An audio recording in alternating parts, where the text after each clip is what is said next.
భద్రకాళి చెరువుకు గండి పూడ్చేందుకు ముమ్మర చర్యలు చేపట్టారు. చుట్టుపక్కల ప్రాంతాలకు ముప్పు తప్పినా భారీగా తాగునీరు వృధాగా పోయింది. వరంగల్ నగర ప్రజలకు భద్రకాళి చెరువు దశాబ్దాలుగా తాగునీరందిస్తోంది. ఆక్రమణలతో చెరువు విస్తీర్ణం క్రమేణా తగ్గిపోయింది. ఫలితంగా గట్టుపై ఒత్తిడి పెరిగి గండి పడింది. పెద్ద ఎత్తున తాగునీరు వృధాగా పోతోంది. చెరువుల్లో నీళ్లు ఎక్కువగా ఉండటం వల్ల హన్మకొండ వైపున్న మత్తడిని తొలగించి నీళ్లు దిగువకు వదులుతున్నారు.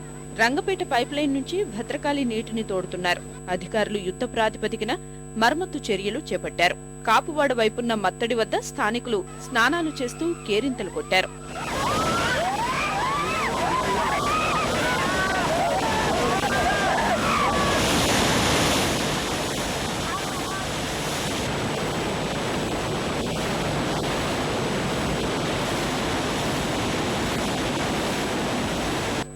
భద్రకాళి చెరువు మరమ్మత్తు పనులను వరంగల్ ఎంపీ రాజయ్య, ఎమ్మెల్యే వినయ్ భాస్కర్ పరిశీలించారు.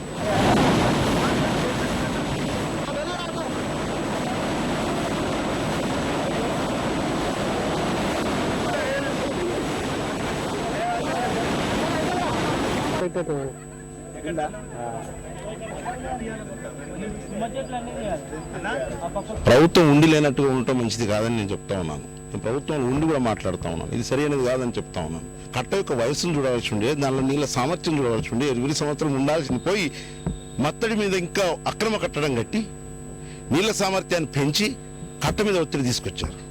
దీనికి అధికారులు యంత్రాంగం ఎవరైతే దీన్ని నిర్ణయం తీసుకున్నారో అధికారులను వెంటనే సస్పెండ్ చేయాలి, అవసరమైతే బర్తరఫ్ చేయాలి. ఇకనైనా పూర్తి స్థాయి పనులు చేపట్టి చెరువు కట్ట పటిష్టం చేయాలని స్థానికులు కోరుతున్నారు.